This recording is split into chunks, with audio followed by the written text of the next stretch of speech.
سيدالة كم مقدمة قاعدة واحدة فرانس بانو يونيفرسيتي dad badan baa la weydiiyo ilaahda maxaad u bixisaan magacaasi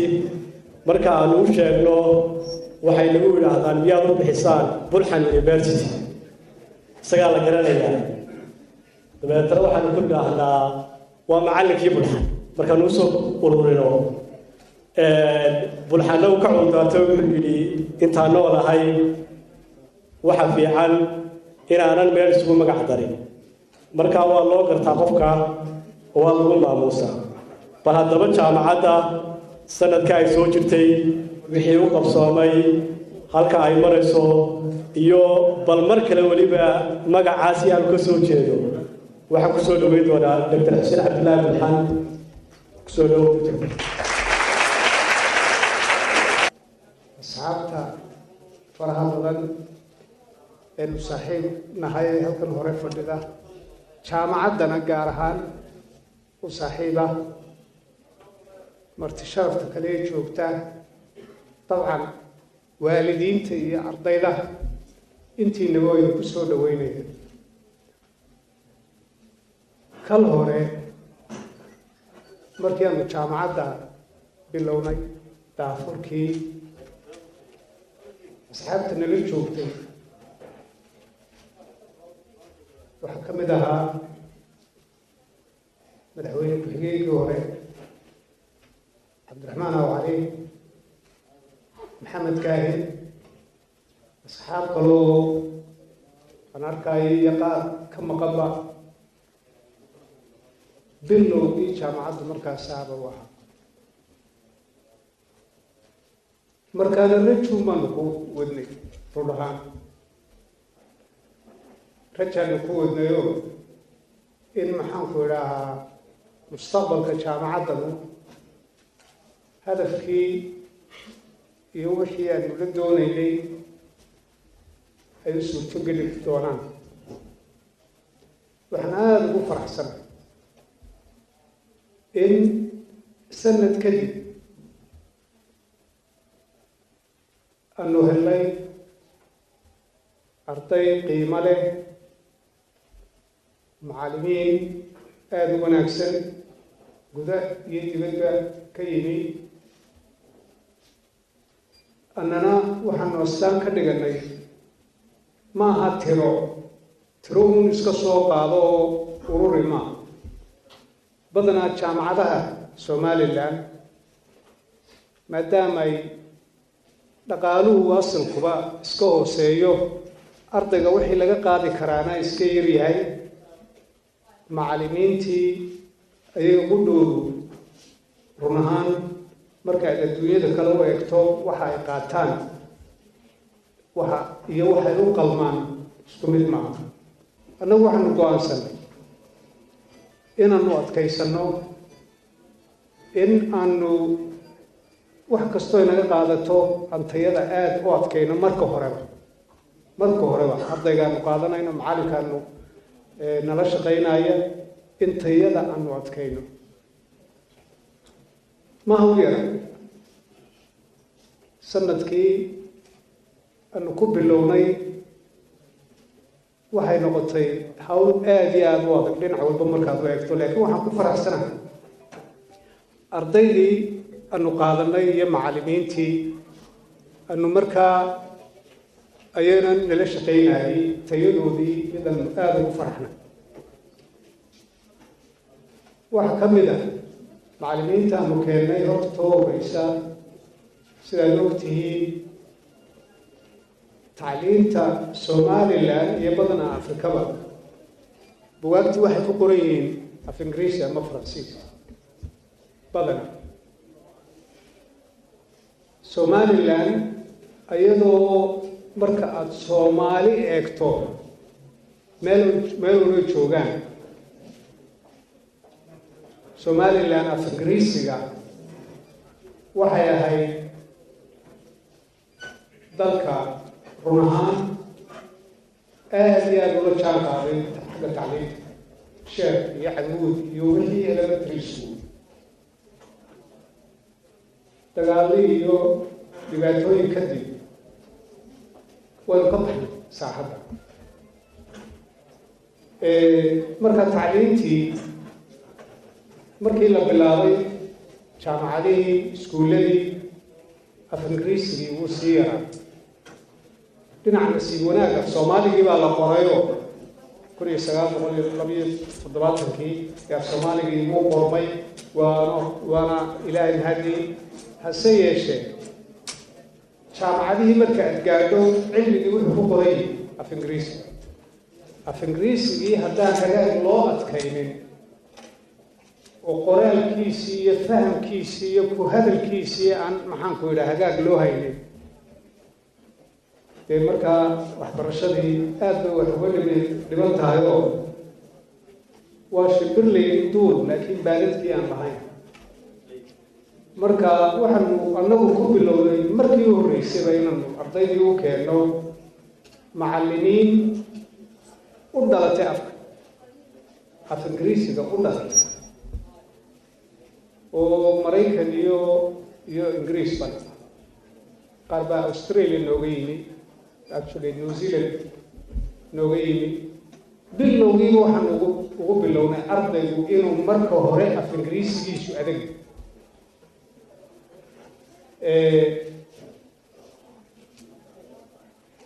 ma hawl yaraa waayo macallinkaa aanu dibadda ka keennaa qiimaha uu nagu fadhiyey dee waxaanu keeni lahayd 4 ilaa 5 kenyana ama ethoobiana ama meel kasta annagu waxaanu doorsanay mar haddaad af baranayso ka u dhashay ee dhigi yaqaana ayaga qaata marka u horeysa waxa aan aada ugu farxi jiray dhalinyaradii ugu horreysay aan qoray classkii ugu horreeyey dhowr bilood markay dhiganayeen af ingiriisiga oo macallimiinta halkaa fadhida imika ay ka mid yihiin macallimiinta maraykan iyo ingiriiskaba ka yimi ay ka mid yihiin waxaan aada ugu farxi jiray annagoo tayada adkeeye dhididka naga dhacaya hawsha aad arkayso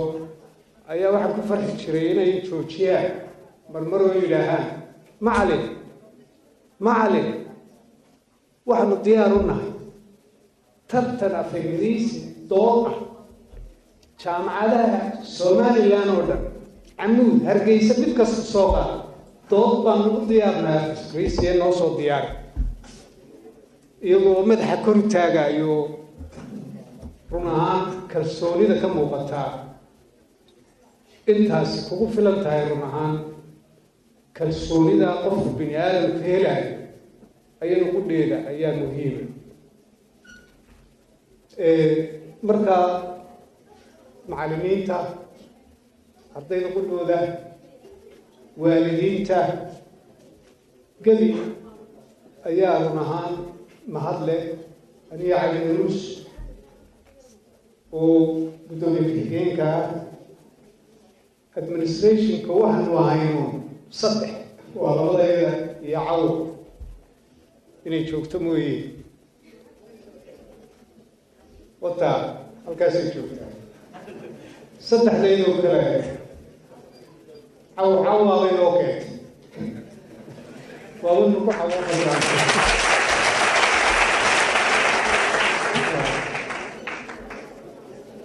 waa lagu soo biiray maanta wakaa waad arkaysaa rajadii wax weyn oo cabdiraxmaan awcaliye maxamed kaaye oo daafurkii qeyb weyn ka qaatay markaa oo kolley iyagu meesha way joogeene waxay heleen fursad halkanaysa soo taagaan oo dadka sidaa u eegaan maanta waxay arkayaan tiim dhan oo khayr tacliinta tayadeedu waxay ku fadhidaa ardayga dadaalkiisa macallinka tayadiisa waalidka oo la socda ardaygii oo inta badan waanu ku dadaalnaa inaan la socodsiino waalidiinta oo ka qayb qaataan talada iyo maxaanku idhaha waanu sii kordhinaynaa haddii ilahayda mid kalena waanu ku dadaalnaayo anigu jaamacadda Hargeysa markaan gudoomiyaha ka ahaa mushkiladaha waaweyn ee yaallay wuxuu ahaa waxay ka mid ahayd jaamacadda Hargeysa oo keliya maaha jaamacadda Hargeysa kuwa wanaagsan bay ku jirtaa aad iyo aad waxa mushkiladu wax ka mid ahaa waxaan qish la yidhaahdo qofku imtixaan markuu galo iyo maxaan ku idhahaa markuu warqad qodayo sheekada qishka waxay nagu kaliftay waagaa inaanu keenno markay imtixaan qaadanayaan inaanu keenno dad jaamacaddaba ka baxsan inay ilaaliyaan ismaan oo professor ka mid ahaa waa raggii nala shaqaynayay mubaarak ibraahim naar tiim dhan baanu ahayn inaan dibadda ka keeno qaadan ardaydaba garanay halkan waxaan ku bilownay qishku inuu yahay waxyaabaha ugu xun ee arday tacliintiisa ku waayay waanu xaaraamaynay halka waananu ku adagnay ardaygii lagu helo ay ku caddaato waa dibadda ku baxa ardaygu wuxuuna garanay waxa wanaagsan macallimiin buu leeyahay jaamacad buu leeyahay inuu doonto uu barto wixii uu garan waayo laakiin qarda jeex baan ku wadayaa isagu unbay waxyeelaysaa annagoo u danaynayna ardaygii ayaanu leenahay may ma ogolin waanu ku dhaqanay waanu samay arday lagu qabtay malaha mid buu ahaa mid keliya ayuu ahaa ay ku caddaatay hadalba ma jirin isaga waa waxaan nidhi macasalaam waa laguu digay waa laguu sheegay anigu markaa waxaan dib ugu noqday markii aan arday ahaa jaamacaddii ugu horreysay oo wiig dhan baa naloo sheegayay qishku wuxuu yahay markaa imtixaananu gallo iyo warqada la qoro 4 sannadood ee ugu horreeyay waxa aanu raacin jiray page-ka ugu horreeya magacaaga markaad ku qorto hoostiisa waxaa ku jirtay I pledge colon no plagiarism no violation waxaan ku ballan qaadaya inaanan qish samayn sharci academicna aanan jirin wax kastoo qorto imtixaan anything sidaasaa lagu qori jiro mar haddii aad ballan qaaday waxay ka dhigan tahay adigoo ka fikiray kaasi in maxaan ku idhaa adaa isku markhaati furaya haddii lagu qabto kaa guddiguu lahaa tii ayaanu iyada gudheeda ku wadaynaa halkan up to now ardaydayda aad baanu ku faraxsannahay laakiin dadaalkooga waanu doonayna hadalka waxba ku dheeraan maayo laakiin maanta oonu halkan joogno qorshahaygu waxa weeye waxyaabaha aanu dhigna hadda oo digriiga hore iyo ka labaadba digriiga hore oo dhalinyaradii maxaan ku idhaahaa dhowr qaybood kaga jiraan iyo masters level oo psychiatry dhakhaatiir hore u dhammaysay tacliintoodii oo specialization ku samaynaya psychiatry waanad ogtihiin baahida dalku u qabo dhakhaatiir noocaasa kuwaasi waanu u wadnaa waxaa kaloonu u wadnaa dhakhaatiir kale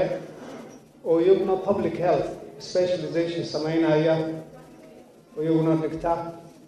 masterska waanu sii kordhinaynaa haddii ilaahaydaa fields-ka kale waxaa kaloo faculty ahaan markaad caafimaad ka timaado oo maxaan ku idhaahaa faculty of medicine oo iminkaba si wanaagsan ay wax noogu socdaan digriigaa hore iyo degree public health waxaa soo raaca faculty of behavioral science oo ay ka mid yihiin psychology oo qaar dhiganayaan clinical psychology weliba loogu adkayn doono haddii ilaahay yidhaa psychopharmacology si ay u bartaan dawooyinka xanuunada dhimirka wax ka tara gaar ahaan takhasus ay ku yeeshaan iyo waxaan la yidhaha psychotherapy sidii loo daweyn lahaa forensic psychology and law dambi baax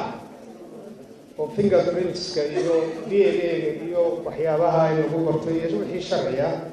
educational psychology, social psychology, developmental psychology. Faculty of conflict and development studies isagana waanu wadnaa waanu kordhinaynaa haddii ilaahay yidhaa business baa jaamacado wada dhigaan oo badanaa waxaan ogaaday wadanadan faqiirka ah ardaygu markuu is yidhaaho dalo maxaad dhigataa meeshay lacagtu ka dhowdahay waa business run ahaan businesskuna wuxuu ku dhisan yahay adduunyada businesska jiraa factories baa jiro companiyo waaweyn baa jiro markaasaa ardaygu markuu dhammaysto u qabtaa marka uu dhammeeyana halkeena iyo afrikaynta oo badan factories ma jiraan factoryga keliya yaalla waxa weeye waa dawlad waa stateskuna inta badan business iyo management caynkaa uma baahnay haddii loo baahanya waxbarasho waa public administration inta badan oo waxaa isugu daraya laakiin annagu waxaanu xoogga saaraynaa entrepreneurship waxa la yidhaha sidee shaqo ada abuuran kartaa shaqa aad ku sugaysaa ma jirtee sidaad u samaysan kartaa cilmigeedaa jira sideed u bilaabi kartaa sideed u wadi kartaa sidaad adigu wax u dhalin kartaa taasaa aanu xoogga saarayna haddii ilaahay idhaa wixii kale kolba tallaabaanu ku darin waxaan aada iyo aada idinku mahadnaqayaa idinkoo meesha yimi sanadkan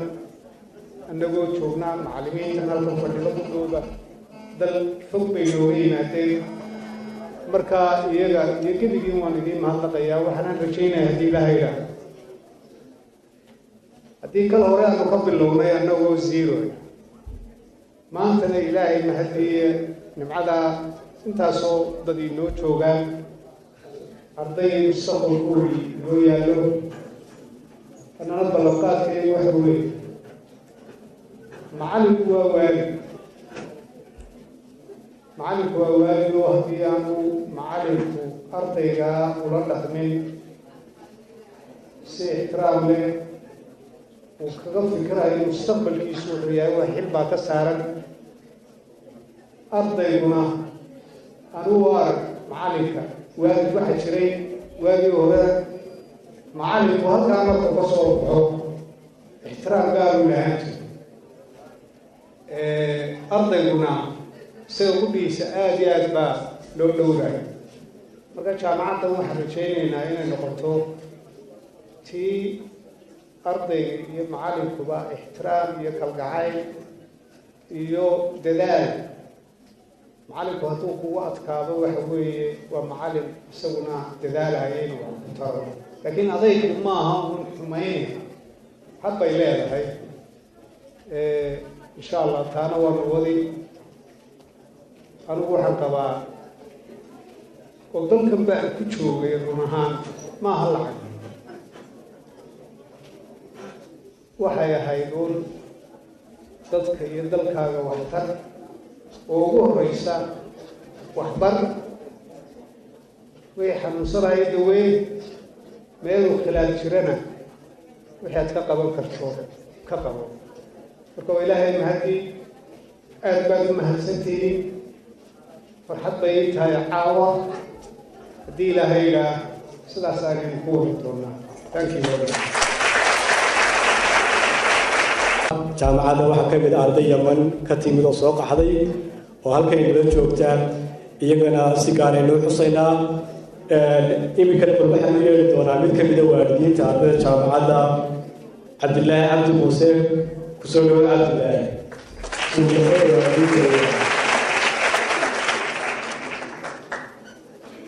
barnaamijka soo galay France Fanon University maxaa ku doortay maxaa u kala carruurtii magaalada Hargeysa maxaa ka soo dhasaaray noqonaysa waxa horteegaysa marka uu horeysa jaamacadeedu de waqti dheer bay soo socdeen markaan eegay waxaan eegay commitment-ka qofku u leeyahay subject uu soo galay France Fanon University waa maxay France Fanon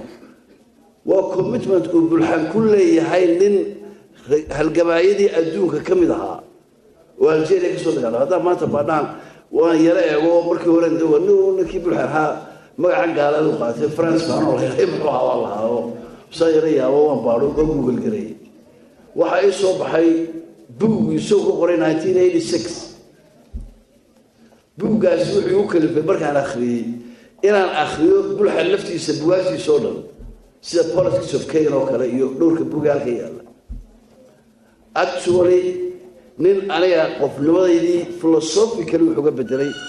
psychologically dib iyo hagay ayuu noqday oo aqoon u hagay markii aan backgroundkiisa haddii aan imika dib u qaadnana ninka qura ee kii dhisan oo dhaqan oo intaasoo boqol iyo intaasoo qof u shaqayso dhakhtar ra'i intuu shaqadii halkaa dhigay ka soo dhaqaaqay ee yidhi waddankeena halkaa jooga ayaan anigu doonayaa inaan wax ka soo yaro taro isagu ahaa intii kalena lagu soo rogoy maayo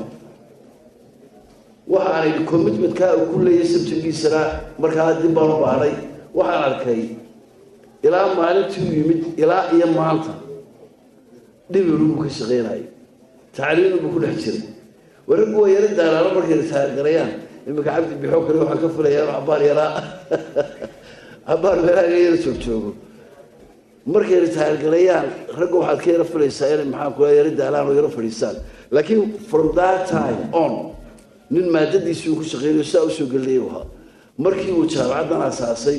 waxaan u arkay jaamacaddan inay tahay inay noqonayso mid local maxaan ku dhahdaa potentialskeedu ay inaga gaarsiin karaan baahida caafimaad ee u baahannahay ubadkeena meesha jooga ee wax ka baranayaana ay maalin dhow la kala waayay marka anigu tudho hore boobaano dhowr markiiba ka soo gaarsiiyey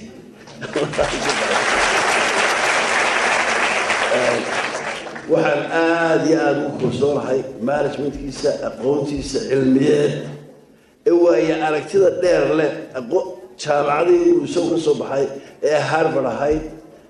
maxaan ku dhahdaa backgroundkiisa dhakhtarnimo ee dhakhtarkiisa isagu iska leeyahay uu Mareykan dhexdeeda ku rangareynayay Hargeysa markuu yimid oo uu meel yar halkaan loo furo wala uu ka shaqeynayay waxa la eekaasi wadkaaga ruux weyn buu bari karaya saasaan ugu yimid aad baa u mahadsantihiin waan soo dhaweeyaa insha Allah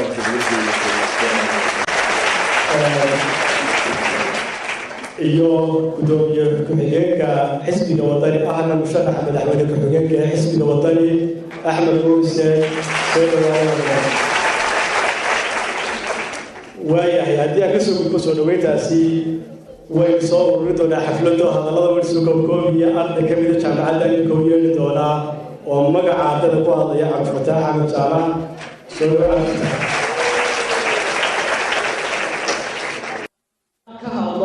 jaamacadda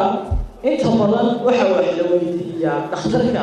lama weydiiyo ee bukaanka la weydiiyaa maanta jaamacadda wixii laga wareysanaya anagana laga wareysanaya waxay tahay jaamacadda marka hore Soomaalidu waxay tiraa qofka kabahaaga ka tobanayso kabiisa marka jaamacadda Hussein Cabdillaahi Bulxan waynu wada garanaynaa jaamacadda ninka loogu magac daray France Fanon waa nin isbedel badan sameeyay sidii waalidkeen Cabdillaahi oo sheegay haddaad caawa Google garaysaan France Fanon waxyaabo badan ku psychology ka bedeli doona annaguna tiibaan doonaynaa in practical aan ku samayno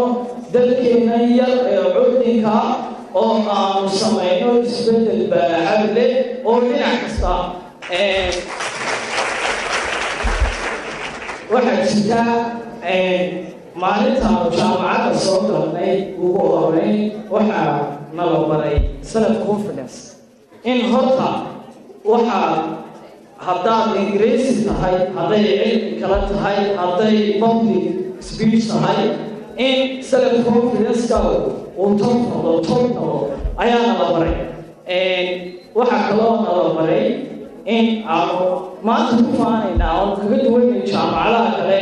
waxaa jira system aan u barano jaamacadda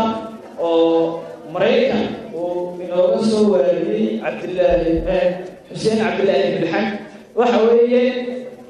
markaad soo gasho freshmanka waxaad marka hore bilaabaysaa in aad dhigato luuqadda ingiriiska luuqadda ingiriiska ayaa ku dhigaya macallimiin ajaanibkiisu ma jiro nibaydaas sicda mootahay laakiin waxaa noo dhigaa linguist afar luuqadood ku hadlaaso wakaas maliisha waa wali saddex luuqadood ku hadasha marka iskamuukeenu caddaan u odhan bulxaye horta waxay leeyihin haybad u leeyihin waa u soo khaseen luuqadda waxaa kaloo doonayaa inaan halkan ka xusayadana waxaan maanta aanu ku kalsoonahay in aan haysano width of knowledge macnaha waxaan ka wadaa dhaqaalaha dood baanu ka geli karaynaa waxaanu dood ka geli karaynaa arrimaha bulshada waxaanu dood ka geli karaynaa allahumma salli calaa science-ka waxaanu dood ka geli karaynaa wax kasta oo philosophy ku saabsan marka waxaa inta badan bulxabaa daktarka maalin oo ila sheegay gudoomiyahayga wuxuu yidhi waan awoodayay in aan samaysto hudheel weyn inaan magaalada ka samaysto waan awoodayo aayad iska mashruulo tahay laakiin waxaan doonayaa inaan dad tabcado dad inaan wax gashado waa kelmad aada u weyn waa kelmad qiiro leh run ahaantii aada noo damaqday annaga xil weynama koray in isbeddelku doonaya annaguna aanu ka dhabayno waxaanu barannay waxaan kusoo koobayaa annaguma barano business annaguma barano maamul way buuxaan moogtahay laakiin annagu waxaanu barannaa cilmi ay ummaddeenu waxyaaba ay ummaddeenu aada iyo aada uga liidato maxaa ka mid ah clinical psychology baa ka mid ah macnaha dhimirka dadkii baaynu arkaynaa dadkeennii maskaxda wax ka qabo dhiban cilaashay ku dhiban yihiin waxay ku dhiban yihiin wadooyin waxay ku dhiban yihiin suuqyadii magaalada ma haystaan ma haystaan dawo saxa marka tii baanu doonaynaa inaan wax badan bedelo xaggii cadaaladda wax badan iyadana la bedelo aan diyaar u nahay marka wax way bisha insha allah asalaamu calaykum waraxmatullah aad iyo aad ayaan idinku hambalyaynayaa iminkana waa soo bandhigteen waxba maydaan dhaafin waxaan idinka sidaasanaan ardayda iyo facultyga hormoodka iyo macallimiinta waxaan idiin sheegayaa oo kale dhallinyarada iyo waalidiinta halkan fadhida doctor bulxan weli jaamacadda wuu joogaa maalinna kama maqnaa qof waliba wuu hadal hayaa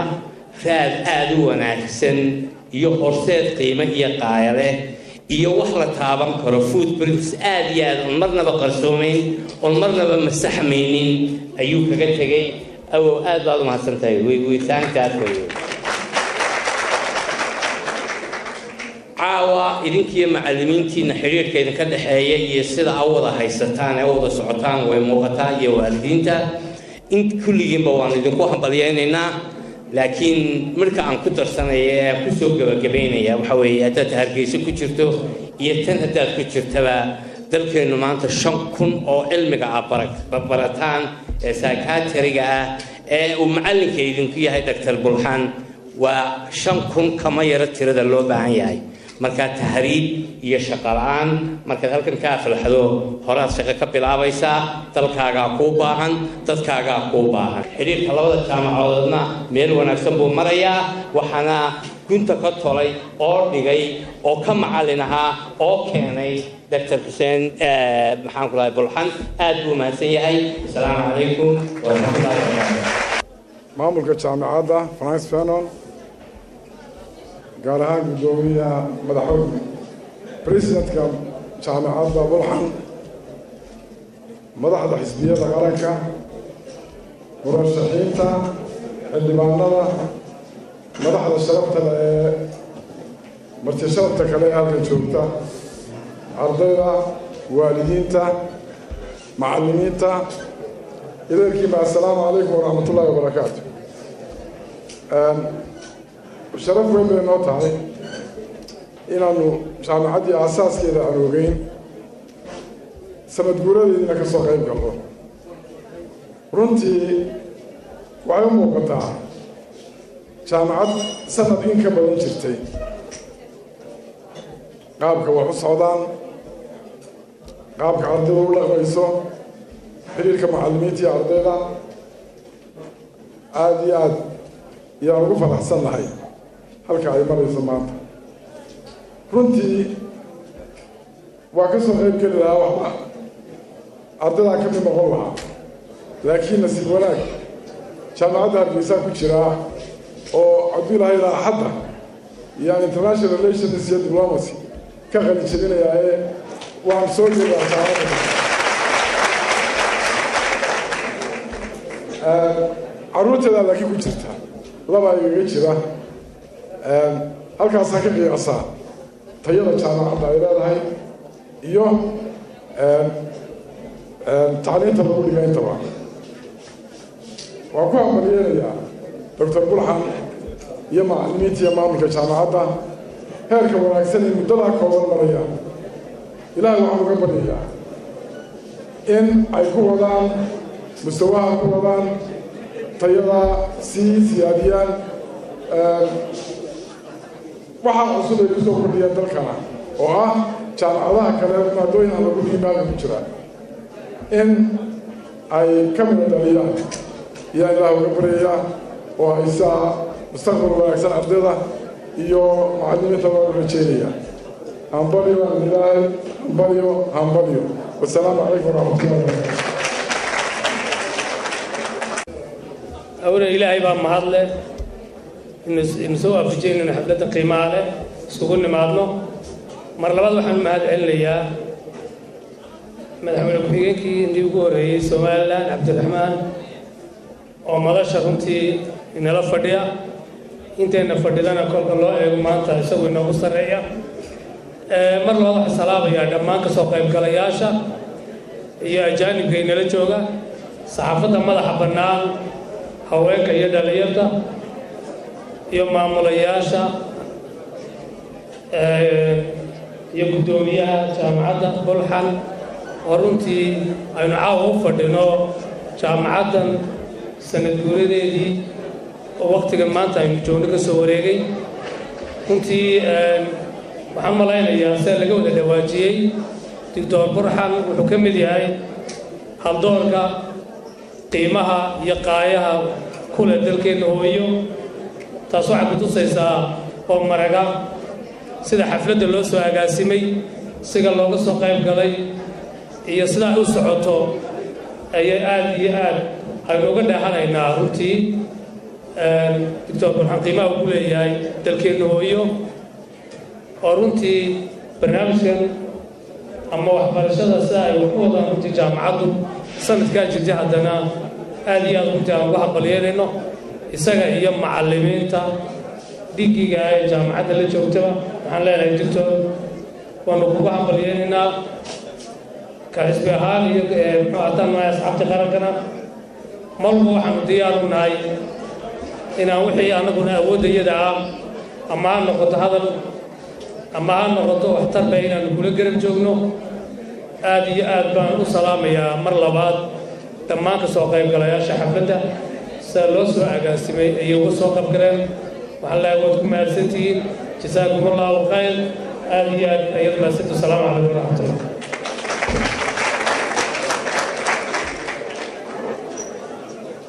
laba eero baan jeclay aan ka idhaahdo marka hore waxaan salaamaya marti sharafta halkan isugu timid madaxweyne ku-xigeenkeennii hore ee jamhuuriyadda Soomaaliya aan ka idhaahdo marka hore waxaan salaamaya marti sharafta halkan isugu timid madaxweyne ku-xigeenkeennii hore ee jamhuuriyadda Soomaaliland Cabdiraxmaan Aw Cali gudoomiyaha ku-xigeenka xisbiga kulmiye iyo gudoomiyaha ku-xigeenka iyo musharaxa ah xisbiga wadani madaxda kale iyo aqoon-yahanada iyo dhalinyarada iyo waalidka halkan isugu yimid kulligood waan idin salaamaya anigu laba eero baan ka oranayaa dadka qaar baa laga yaabaa inay yidhaahdaan Francis Fanon yuu ahaa ama maxaa loogu bixiyey Francis Fanon loogu bixiyey jaamacadda horta waxaad ogtihiin anigu sidaan ogahay jaamacadda Francis Fanon University dee waxaan u malaynayaa inay tahay jaamacadda qudhaata ee Somaliland xagga clinical psychology-ga ugu horeysa ama the only one profile gareeya cilmiga noocaas oo kale ah maadaama dadkeenu inta badan dhimarka iyo dhibaatooyin fara badan ay ka jiraan waa jaamacad loo baahnaa weeyaan marka ninkan odayga ah ee loogu magacdaray dadka badankooda way ogyihiin baa laga yaabaa laakiin intaan ogeyn haddii aan ugu celiyo anigu waxaan ogahay markaan joogay dalka Maraykanka magaalada Boston bulxan ayaan wada joognay haddaan ku yaro dhaaraan raala ahaa waxaa tigi weeyaan waxa weeyaan markaan wada joognay dhowr iyo 80 bulxan oo ku lahaa company xagga caafimaadka oo ku lahaa dalka Maraykanka magaalada Boston professor oo ahaa Boston University buug waxa jira oo qoray bulxan oo ah buug caana ilaa hadda ka caana dalka Maraykanka dadka badankooda aanay ogeyn buuggaas oo ka qoray Francis Fanon ninka la yiraahdo oo nin Algeria u dhashay ah oo ah thinkeriska ama ragga ugu waaweyn ee xagga cilmiga clinical psychology-ga bartay ama ku takhasusay ee adduunka waxyaalaha cusub soo kordhiyay buugga bulxan oo qoray ilaa hadda maanta dalka Maraykanka jaamacadaha ardayda baranaysa clinical psychology-ga ama psychology-ga baranaysa waa book required ah ama looga baahan yahay akhriyada ilaa maanta oo laga yaabo inuu dhowr iyo 30 sanadood ka hor uu qoray buuggaasi ilaa maanta buugga oo bulxan qoray dalka Maraykanka wuxuu ka yahay buug caan ah oo ardayda master's degree-ga baranaysa psychology-ga lagu yiraahdo waa inay akhriyaan horta sidaa uu ku ogaado inuu yahay marka sidaa daraaddeed ayuu ka leeyahay bulxan oo u doortay ninka de cilmigan ardayda ay ku takhasusayso jaamacadda badankeedu uu yahay ninka maaragtay isagu wax badan ku soo kordhiyay caalamka bulxan laftirkiisu buugga oo qoray de wax badan ku soo kordhiyay caalamka oo hadii ardayda Maraykanka jaamacadda ku dhiganaysay la leeyahay waa in buuggaas soo akhridaan de waxa weeye wax ciyaaro ma bulxan pro model ayuu aniga iyo dad fara badan oo dhalinyaro ah oo wax baranaysay oo dalka Maraykanka uu ahaa waa shakhsi ku suntan aqoon daacadnimo wanaag iyo innovation ama qofku inuu ka fikiro inuu wax cusub dadka uu soo hordhigo marka runtii waxaan ku congratulate gareeyaa Dr. Hussein Abdullahi Maxamed Bulxan kulligiina saacadooda Abdullahi waxaan marka labaad waxaan baliyeenayaa ardayda jaamacadda ruwaayadii horta halkan lagu dhigay aad iyo aad ayaa laga maqsuuday message ama fariin fara badan oo inoo diraysa dalka imika wuxuu noqday jaamacadihii bakhaarada sidii loo furinayo kalato ayaa loo furtay magaca ayuuba jaamacad ka wada yihiin laakiin waxaa laga yaabaa in aan xagga hoosta loogu dhacdhaco in aan wax badan aan la iska gelin aad baan ugu qoslay runtii magacii ay bixiyeen ee ah ALU adigu lacag ugu ururso runtii waxaa laga yaabaa in wax badan ay ka turjumayso waxaan leeyahay dadka jaamacadaha bilaabay dalka way wanaagsan yihiin qof walba inuu sameeyo laakiin ya lacagtun laga fikiray ee waa in laga fikiraa sida ardayda quality-gooda loo dhisi lahaa si ardaydu ay isugu filaato iminka waxa weeye waxyaalaha dhibaatada ka imanaya wax kamid ah arday jaamacaddan ka soo baxday oo laga yaabo inuu resume-giisa ama CV-giisa aanu qoran karin waa in la baraa ardayda sida CV-ga u qorato waa in la baraa ardayda sida interview-ga u gasho waa in ardayda nolosha loo diyaar garay waa in ardayda lagu dhiirigeliyo in iyagu bilaabi karayaan kambaniyo iyo waxyaalo kaleeto oo xagga businesska iminka ardayda halka ka baxda oo kaleeto dalkeena waxa ragaadiyay cilaaj baa ragaadiyay dadka iminka dhimarka iyo dhibaatooyinka qaba in de meel cilaaj la iska geeyo dhakhtarro xagga maskaxda ayay furan karayaan ardaydu future iyo mustaqbalka waxaan ogahay arday fara badan oo dadaalaysa waalid fara badan oo dadaalaya laakiin intaasi laftirkoodu waxay u baahan yihiin in shaqooyin loo abuuro in uu dalka ay qof walba soo dadaalay uu laftirkiisu marka uu mustaqbalkiisii uu ka soo mirdhaliyo in ay meel ay maartay ay u yimaadaan oo ay ka shaqeeyaan oo ku exercise gareeyaan taasi mas'uuliyiinta qaranka ay u tahay haday tahay xukuumadda iyo haday tahay mucaaradka iyo haday tahay dadka baaca mushtariga ee kale ee dalka iyo dadka dhaqaalaha gacanta ku haya ay u taalaa inay taasi ay ka shaqeeyaan laakiin ardayga waxa uu yaala inuu isdhiso naftiisa ka fikiro habeen iyo maalin waqtiga uu ka faa'iideysto marka waan idin hambalyeynaya khudbadda ma soo istaagin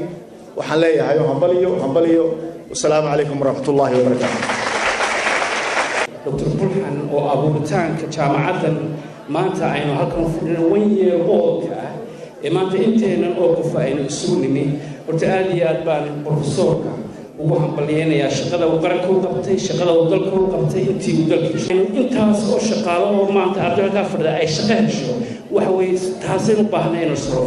soo kareen waxaan qabaa anigu arday ahaan maanta halkan fadhida idinkaa solution laga sugaya maaha governmentka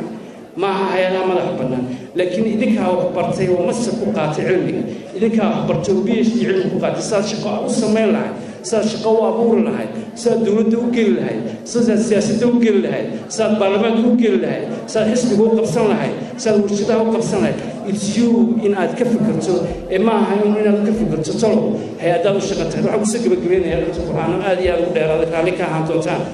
in aad u midowdaan ood ku midowdaan researchada aad samaynaysaan ku samaysaan saad shaqo abuuri lahaydeen inaad ku midowdaan saad dalkiina aad u aamini lahaydeen inaad ku midowdaan saad dalkiina ugu shaqayn lahayd saa dr burxaan buu maraykanku yimi isagoo saa uu jamaal buu maraykan uga yimi sidaa anigu aan yurub uga yimi in aynu ku wada fikirno dalkeenna in aynu wax ka noqonno wax ku noqonno ubadkeenna aynu u samayno dal iyo dad iyo dhul iyo dowlad is haysta oo aynu ku wada midowno kusoo gabagabnay wasalaamu calaykum waraxmatullahi wabarakaatu السلام عليكم ورحمة الله وبركاته runtii waan u hambalyeynayaa professor bulxan maamulka kale jaamacadda macallimiinta ajnabiga ah ee jaamacadda macallimiinta ka ardada jaamacaddan ku jirta iyo waalidiintooda caawa halkan fadhida aad iyo aad waxaan ugu hambalyeynayaa iyadoo anigu aan xafladii hore iyo munaasabadii hore ee asaaska aan joognay caawana aan joogno sanad guuradeedii ugu horreysay sharaf weyn bay noo tahay inaan caawana ka soo qayb galno wax waliba marka ay socdaan qiyaasteeda waa la garanayaa jaamacadduna imika cusbayd oo sanad jirtay marka la eego brogaraamkeeda waxay nagaga filan sida haddeerta uu jamaal u sheegay intii yarayd ee koobnayd ee riwaayadda ahayd ay ardadu soo bandhigtay waxay na siinaysaa daraasaddan halka ay marayso iyo halka ay ku fekerayso waxaan leenahay markaa bulxan runtii jaamacaddan uu aasaasay oo aqoontiisa iyo cilmigiisa iyo backgroundkiisuna uu yahay dalkana aad iyo aad looga baahan yahay ardada iyo waalidiintani way wada casiibeen jaamacaddan sida ay maxaanku dhahday ardadooda uga qayb gashay waayo waxaynu hubnaa sidii raggii hore ay u sheegeen waa ardada qura ee jaamacaddan markay iska soo baxaan bulshada dhexdeeda ay shaqadoodu taallo marka de waa cilmi adag laakiin cilmiga adagi wuxuu noqonayaa dee haddaanad cilmi badan oo adag marka hore aanad qaadan dee bulxan oo kale noqon mayse marka waxaan leenahay aad iyo aad u dadaala masalan halkii haddeertahay raggii madaxdahay ay ka hadleen waxa weeye marka la barayo ardada jaamacadaha waa meesha ay ka soo bartaan hal abuurka nolosha la doonayo leadershipka berrita in ay maxaanku dhahday ay noqdaan oo waxaa la barayaa iminka ardayga jaamacaddan ku jira dee waxaa la rabaa inuu noqdo inuu France fanon oo kale inuu noqdo waa inuu dr bulxan oo kale maxaanku dhahday noqdo iyo qaar kaloo fara badan ama dalkeenna iyo dabadda oo wax laga barto dadku waa inuu jira wax uu higsanaya waa inay jirta marka waxaa la higsanaya waa laba macallin baa la higsanaya macallinka saaqidka ee suuqa jooga waa kii derdermatalayay moogta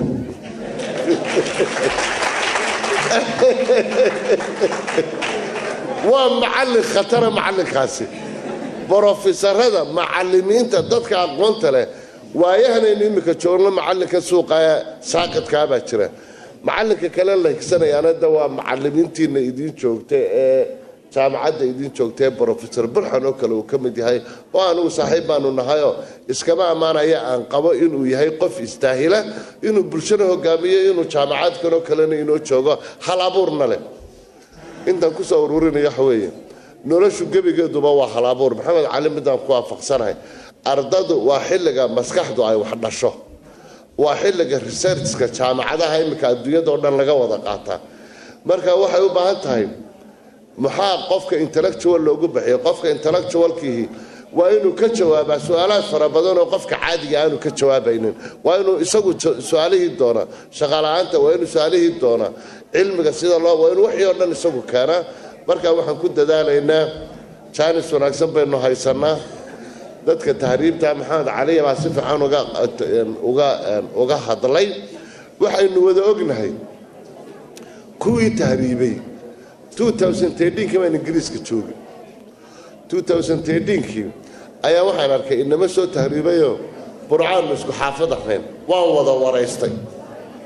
ana caliyaro ka waran areebano ka waran xasano ka waran qaar shaqo wanaagsan haystay qaar kheyrahoodiba aanu tahriib u baahnayn landlords ah oo beeraha ay leeyihiin ay ka badan yihiin maxaan ku rahdaa 100 hektaar 200 hektaar baan arkay 4 sanadood 5 sanadood bay joogeen waxay igu yiraahdeen haddaanu maanta helayno cid tigirka naga bixisa maanaan joognin horta waa number 1 baran maayaan waa number 2 sharci imika dhaqso qaxoonti u siin maayaan waa number 4 mar haddii aad dabaqada Yurub joogto oo aad halkaa gashay xamaal bay noloshaadu ku dambaynaysaa iyo mustaqbal ma malihid way iswada dilaan waana wada ogtiin way iswada dilaan laakiin de beer yaro wanaagsan iyo meel yaro qurux badan bay isugu keen soo sawiraanoo hablaayeen nimada waxaan odhan lahaa daydinkuna mansoor iyo ambassador iyo beerahan quruxda badan leh intaad tagtaan idinkuna sawirkaa u dira arrinta aad iyo aad ha looga taxadiro maanta Hargeysa successka ugu wanaagsan dadka gaadhay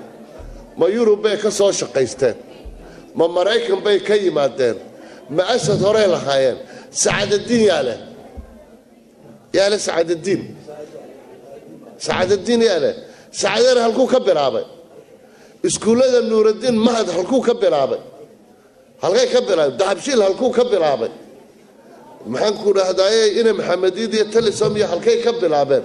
haddaad imika magaalada Hargeysa magaalada Berbera magaalada Burco magaalada Ooyti maxaan ku raahdaayay Boorame magaalada Hargeysa haddaad tagto dadka ugu wanaagsan ee successka ugu weyn ku jira ee mustaqbalkoodu uu socdo